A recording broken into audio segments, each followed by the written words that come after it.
Alright folks, so today we're going to learn a little bit more about covalent bonding, and we're going to be learning a little bit more about Lewis structures. Um,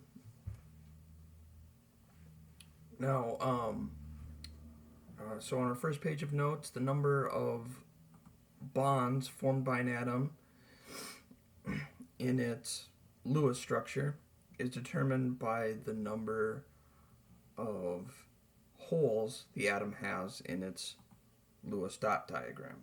Now, what do we mean by that? What do I mean when I say holes?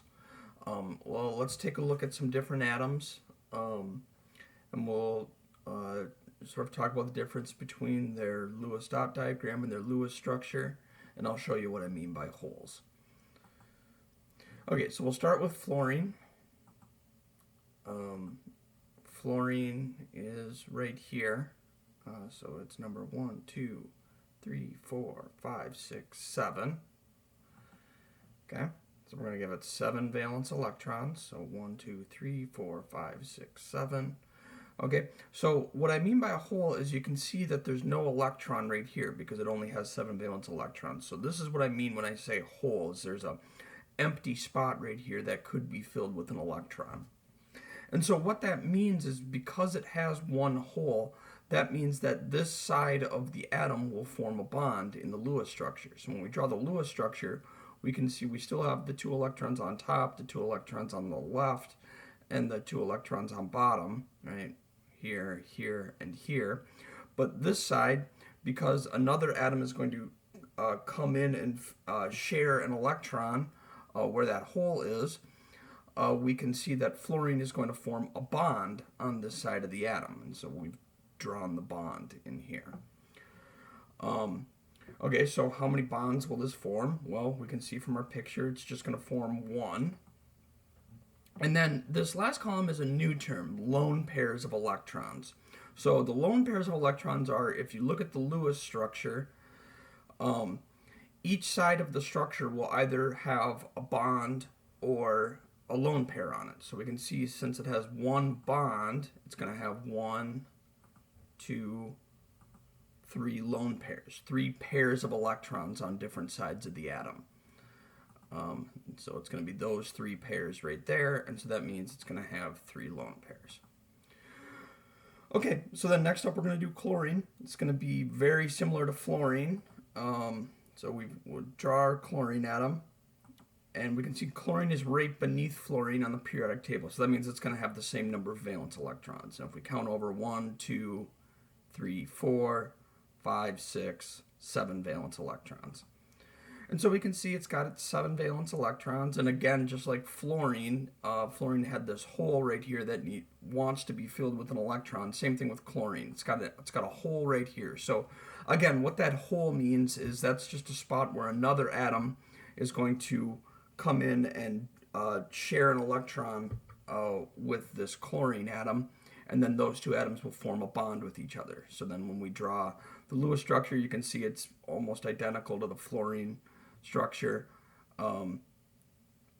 We give it 1, 2, 3, 4, 5, 6 electrons, and then this side is the bond, the side with where the hole was. And now remember that each of these bonds represents 2 electrons. So the atoms still have, they're full with electrons. You just need to remember that the bond represents 2 electrons. So 1, 2, 3, 4, 5, 6, 7, 8. Same thing here. 1, 2 for the bond. 3, 4, 5, 6, 7, 8 electrons. And so then just like fluorine, we've got 1 bond. And then we've got 1, 2, 3 pairs of lone pairs, or pairs of electrons. So 3 lone pairs. So then we'll give it 3. So you can see everything about fluorine and chlorine is very similar. And we're actually going to see that with all 4 of the elements on this page. So we'll do bromine next. I'll kind of go through this one a little bit more quickly. So bromine's right here on the periodic table. Remember that when we're counting how many valence electrons an atom has, we ignore this sort of blue region right here. And so bromine has 1, 2, 3, 4, 5, 6, 7 valence electrons. And so it's the exact same as fluorine and chlorine in terms of the Lewis dot diagram. Um, it'll have the same number of holes, um, and the Lewis structure is the same because we had a hole on this side. We're going to put a bond here. And so then when we count number of bonds, there's going to be one bond. When we count number of lone pairs, there's going to be 1, 2, 3 lone pairs. Okay, and then last up is iodine, and again, it's going to be the same as the ones above it, so I'm just going to go through it really quickly. Iodine, we can see that it's right here in the periodic table, so it's 1, 2, 3, 4, 5, 6, 7 valence electrons. So what we'll give it. It has one hole, and then when we draw the Lewis structure, this side with the hole has a bond on it, just like the ones up above. And so it has one bond and 3 lone pairs of electrons. Okay, so then next up we're going to do this second page of notes. Now, one thing real quick, I want to jump back one slide, is try to color code these. You don't have to use the same color scheme that I did, but try to give each element a unique color, and use that when we're going to use these to draw Lewis structures later, and use those color schemes when you draw the Lewis structures. It'll help you sort of differentiate the different atoms that you're looking at. Okay, so up next, we're going to do hydrogen. Hydrogen's right here. It's the first element in its row, so that means it only has one valence electron. Now remember, hydrogen's the only atom that we're going to be working with that doesn't need a full octet. It only just needs an atom to come in and fill that hole right here, or an electron to come in and fill that hole. It doesn't need all of these sides filled in. So then for that reason, when we draw the Lewis structure, it just has the bond. There's no lone pairs on it. Number of bonds, just 1. Number of lone pairs, well, we can see we didn't draw any lone pairs on these sides, so it's going to have 0 lone pairs. Okay, next up is oxygen. Oxygen, I did that one in green. Okay, so then we'll see oxygen is right here. It's number 1, 2, 3, 4, 5, 6. So we're going to give it 6 valence electrons. So 1, 2, 3, 4, 5, 6. And so we can see it's got a hole on 2 different sides. And so then for that reason, we're going to give it 2 bonds, because it's got a hole on this side and a hole on that side. Okay, so then number of bonds, 1, 2.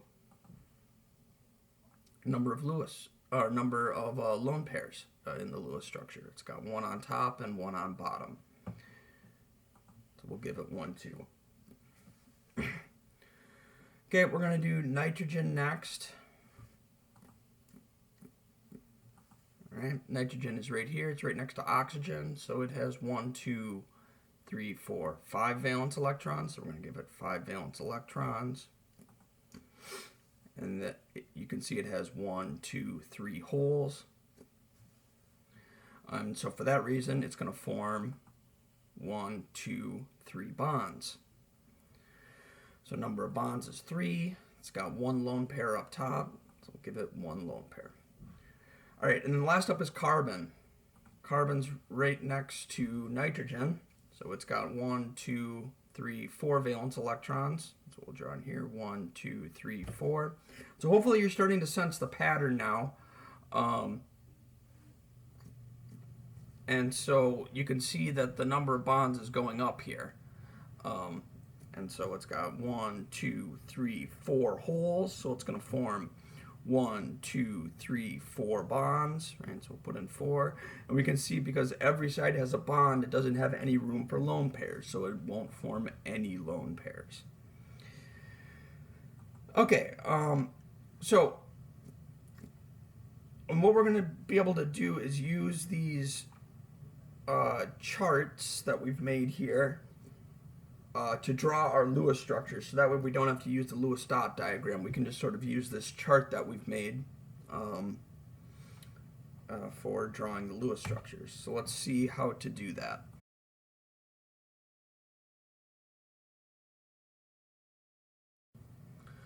Okay, so your first step is going to be draw the atom that forms the most bonds in the center.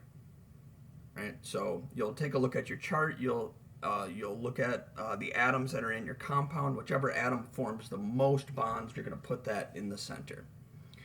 Okay. Your step 2 is going to be to draw the other elements around it.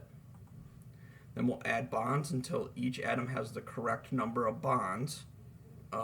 So for all the examples that we're looking at today, there should just be one bond between the elements. And we'll start looking at double and triple bonds in our next lesson. And then last up, we're going to add valence electrons to fill the orbitals. Okay, so what does all that mean? There's probably some steps in that you're not understanding what I'm talking about. Let's go through an example and see how we use those steps to draw the Lewis structure. Okay, so we're going to start off with monochloromethane. So that's this compound right here. It's CH3Cl. So we're going to look at carbon, hydrogen, and chlorine on our charts, and we're going to see step 1 is which atom forms the most bonds. So we've got to take a look. So chlorine, we can see, forms one bond. Right? If we look at our Lewis structure right here, we see we drew chlorine making one bond. Hydrogen makes one bond. Carbon makes 4 bonds. So that means that carbon's going to go in the center because it makes the most number of bonds. All right, so step 1 is draw carbon in the center. Step 2, we're going to draw those other atoms going around it. So then for step 2, I'm going to put the 3 hydrogens here, and then I'll put the 1 chlorine here. Right, and again, the reason why we put carbon in the middle, it forms the most bonds. It forms 4. All the rest of these only form 1. Okay, and so then up next, we're gonna add the bonds. So we're gonna add a bond here, a bond here, a bond here, and a bond here. Now, what you should notice is that all of the atoms have the correct number of bonds right now. Remember, carbon was supposed to have 4 if we look at our chart. So let's just kind of take a look at each atom individually. So we'll start with the hydrogens. Hydrogen was supposed to make 1. Right, so I'm drawing a circle around here just to show this is the 1 bond for that hydrogen.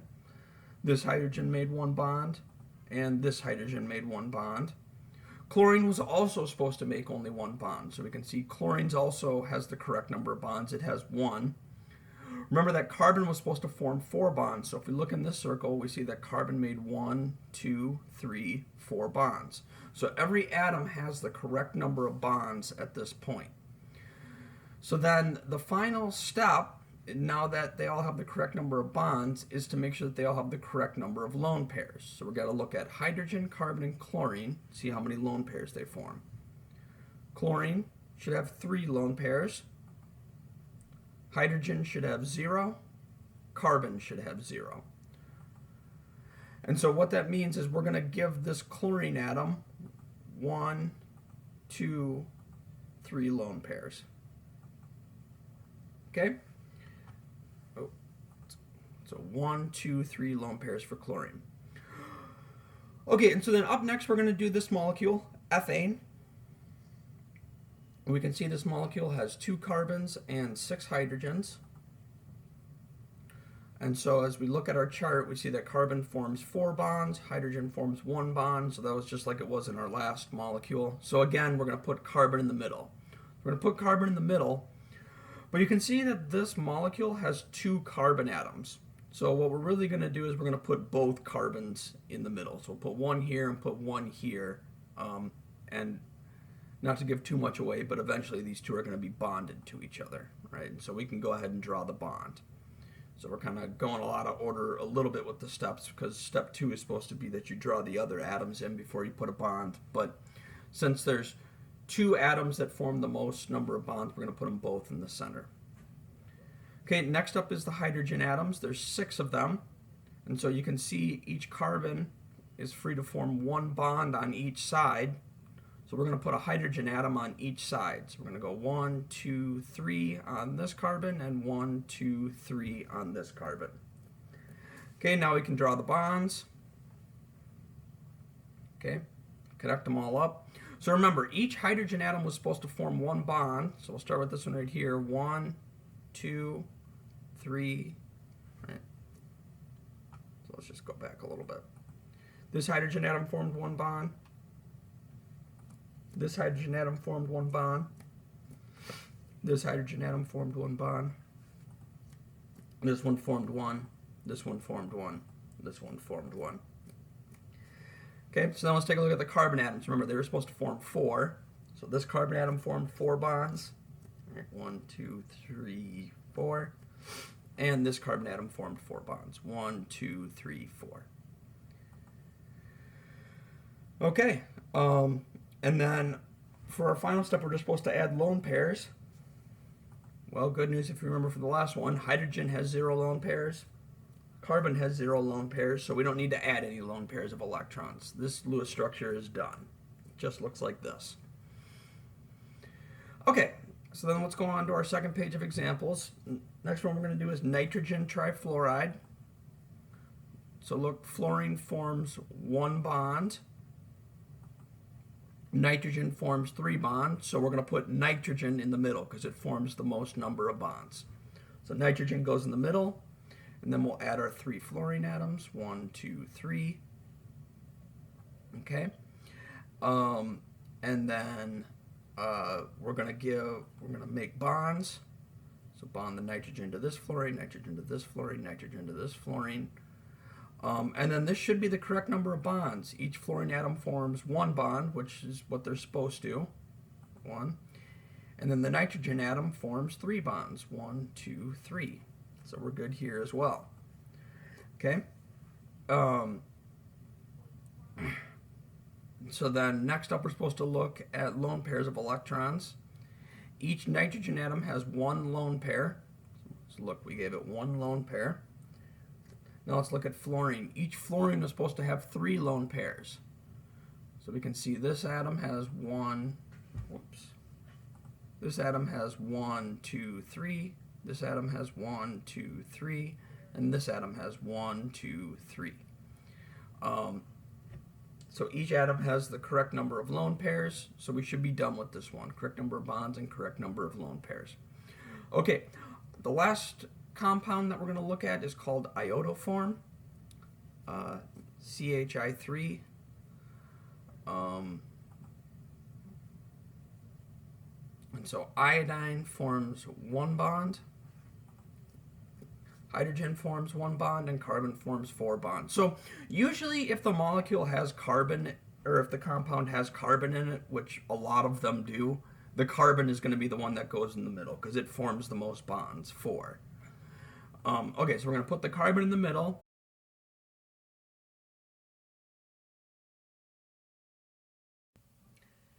After we draw the carbon atom in the middle, then we're going to start adding our other atoms around the outside for step 2.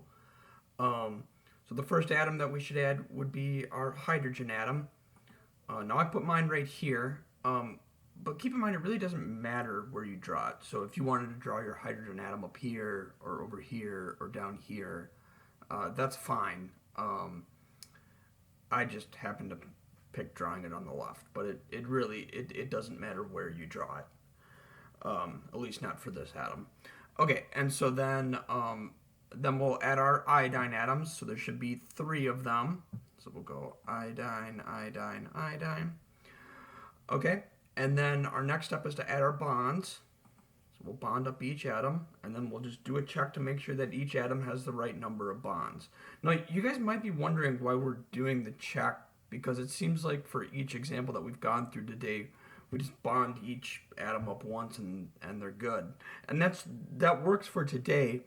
We're going to be following these same steps in our next lesson. And in our next lesson, there's going to be some cases where we're going to need to draw 2 or maybe even 3 bonds in between the atoms to make sure that each atom has the correct number of bonds. So for now, just sort of follow along with these steps. They're really more just a check than anything else. Okay, so first we'll check hydrogen. Remember that hydrogen's supposed to have 1 bond. Yep, then we'll check iodine. Iodine is also supposed to have 1 bond. So this one has 1 bond, this one has 1 bond, this one has 1 bond. Okay, last up we're going to take a look at carbon. Carbon was supposed to have 4 bonds. 1, 2, 3, 4. Okay, so all the atoms have the correct number of bonds. We're good. The last thing we're going to look at is number of lone pairs. And so remember that iodine has 3 lone pairs, and that carbon and hydrogen each have 0 lone pairs. Okay, so we're going to, each iodine atom should have 1, 2, 3 pairs of electrons around it, or 3 lone pairs. So 1, 2, 3, 1, 2, 3. So we should be good. That will be our Lewis structure for iodoform. Okay, so go ahead, work through these practice problems. Use your charts to help you, right? Try to figure out how many bonds each atom is supposed to have. The atom with the most bonds goes in the middle. Put the other atoms around it. Make your bonds. Check to make sure that each atom has the correct number of bonds. And then give each atom the correct number of lone pairs. If you have any questions, I'm here to help as always. Just reach out to me. Good luck, folks.